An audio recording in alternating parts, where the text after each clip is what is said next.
طالبانو ورونو مونږ اسلامي امت کې یو سړی لرو امام غزالی نومیږي، ډېر لوی فیلسوف تیر سوی. طالبانو دا هم یو له هغې انسانانو نه ده چې خلکو په دې فتوا لګولې چې د کتابونه مه ګورئ.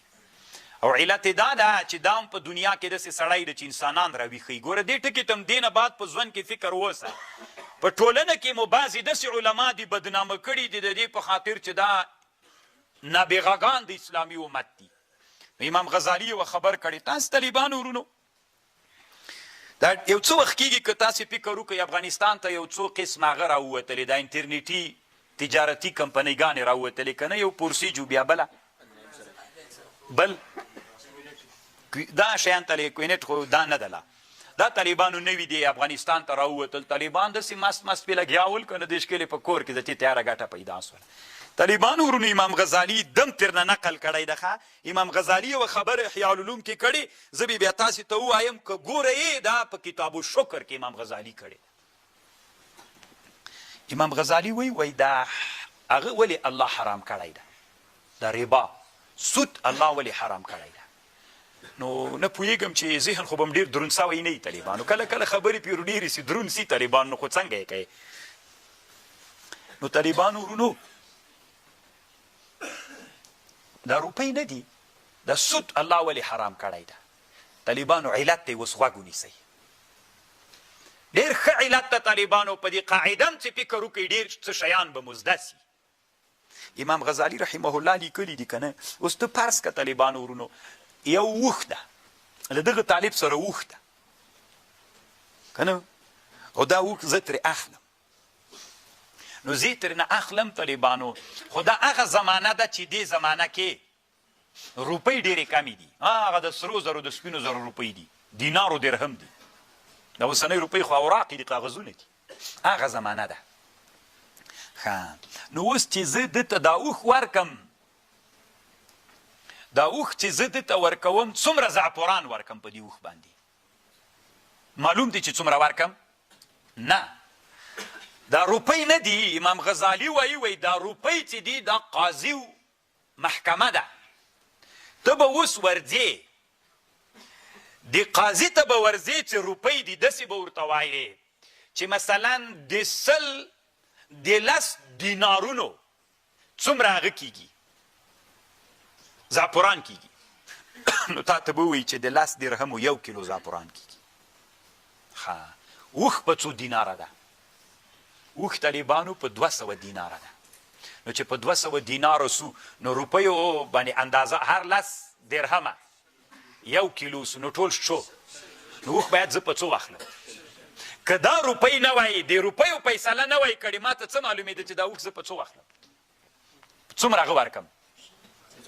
2 کیلو ورکم، 3 کیلو ورکم، خو معلومات مې وکړه اوښ څومره قیمت و؟ 200 درهمه.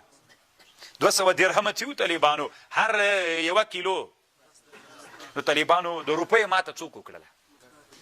ګټه نه زوی مړیو. تاسې ولې ګنګسې کن ما په مضغومو دروندوالی راغی. دلته طالبانو ما ده ته ویلي مېل زه به زعفران درکم، ته ما ته اوښ راکه. نو خو څومره زعفران به وایي ته راکوې او زه به څومره زعفران درنه واخلم. ده نه م لاره ورکه ومانم. فیصله مو چا ته وروړه؟ چا فیصله وکړه؟ نو پیسې طالبانو وسیله سوه که هدف؟ ښه فکر کوئ طالبانو، بیا ما ته جواب راکوئ. پیسې وسیله ده که هدف؟ هدف څوک ده؟ اوښ زعفران هدف ده. روپۍ څوک سوی؟ هغه څوک وکړه؟ حکم و فیصله یې وکړه. صحیح ده؟ نو چې دغسې سوه تاسې اوس فکر وکړئ طالبانو په دې دنیا کې چې روپۍ چلیږي اصل مبیعه مقصود وي که ثمن؟ فکر وکړئ په دې بازارونو کې چې خرڅول و اخیستل موټر بارګین ټولو ته چې ورځې مبیعه مقصود وي که پیسې؟ مبیعه مقصود وي. ثمن یې څوک وي؟ وسیله. وسیله خو طالبانو د مقصود دپاره هدف وي که نه؟ اوس که ته داسې چل وکړې، امام غزالی وایي د یو وطن قاضي ده، کابل کې یو قاضي ده، فیصلې کوي د خلکو، ریښتونی قاضي د روپۍ هم قاضي سولې که نه؟ فیصله خو روپۍ وکړله چې دومره کېږي دومره کې دومره ورکه.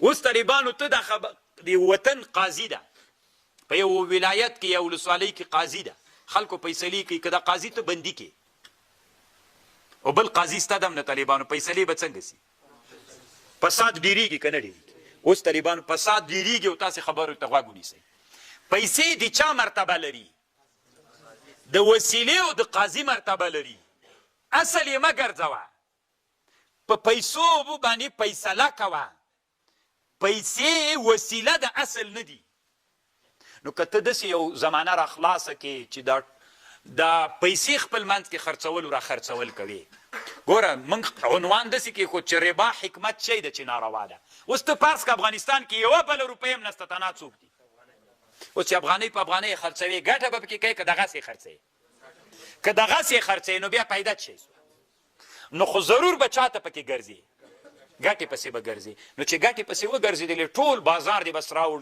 ټول انسانان په روپیو بدلول را بدلول په ګټه باندې سول دا سود ولې ناروا ده حکمت پکې چې شی ده حکمت دا ده پکې طالبانو چې قاضي دې بندي قاضي باید څوک وایي دا روپۍ چې الله دنیا کې پیدا کړي وسیله د فیصله کوونکی د دې دوه شیانو د قیمت په مابین کې تا خپله دی څوک وګرځاو مقصود دی وګرځاو چې مقصود دی وګرځاو دا داسې مثال لري لکه قاضي دی چې بندي که نو روپۍ دې بندې کړلې چې بندې کړلې طالبانو په ټولنه کې فساد راځي امام غزالي وایي اصل کې د الله عز وجل مقصد وي په حکمت د ربا کې دا ده د نن عصر علما طالبانو چې د انټرنیټي بیعې راووتلې فورسیج او آنلاین سراپي دا طالبانو اصل کې مقصد دا و چې انسانان له مقصود نه غیر مقصود ته بوزي او انسانان په چا باندې اخته کي انسانان طالبانو په روپیو باندې اخته کي دوی همغلته تجارتونه په روپیو باندې کوي یو ګوره سراپي ده د بازار کې ته که بازار سراپان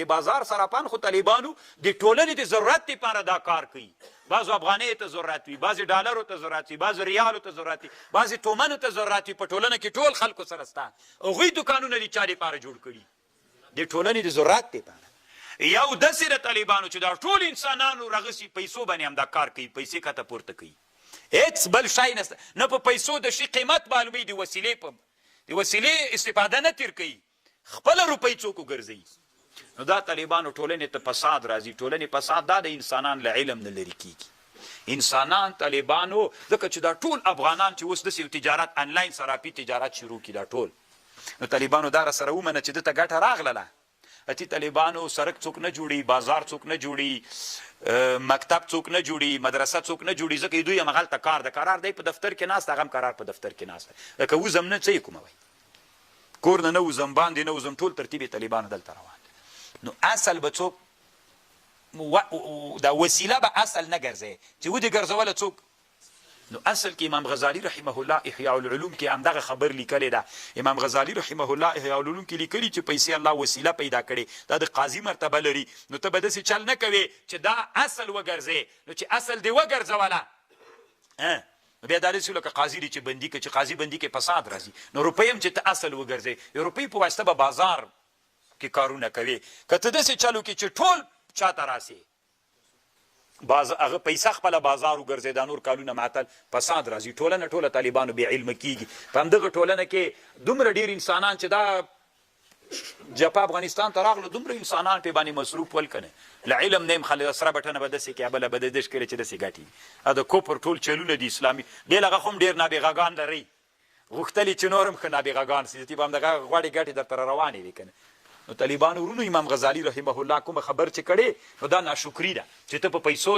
باندې څوک پیسې پیدا کړي الله دې چا دپاره دي وسیله تا دې څه ګټه ترې راخیستله نو بس دا ناشکري هم دې ته ناشکري وي